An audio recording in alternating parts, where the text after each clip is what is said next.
বিজেপির হাফ বুদ্ধিজীবী সভাপতি ভাষা আর ডায়ালেক্টের ফারাক জানেন না। জানলে এমন অবোধ কথাবার্তা বলতেন না।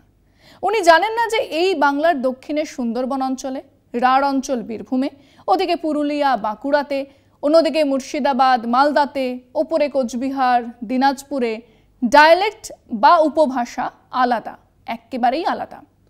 উনি জানেন না যে ওনাদের বদান্যতায় যে দেশভাগ হয়েছিল, তার ধাক্কায় যে চাটগাঁ, বরিশাল, নোয়াখালী বা ঢাকার মানুষজন এ বাংলাতে এসেছেন, তাদের ডায়ালেক্টও আলাদা। অনেক ঢাকার মানুষের কাছে চাটগাঁর ভাষা দুর্বোধ্য বলে মনে হয়। এবং সবচেয়ে বড় কথা হলো, বিভিন্ন সময় বাংলাদেশ থেকে ভারতে চলে আসা মানুষজন এখনো সেসব ডায়ালেক্টে কথা বলেন। অনেক বাড়িতে তাদের ছেলেমেয়েরা এখনো ঘরে ওই ডায়ালেক্টে কথা বলেন। হাফ বুদ্ধিজীবী শ্রমিকবাবু ঋত্বিক ঘটকের সিনেমা নিশ্চয়ই দেখেননি।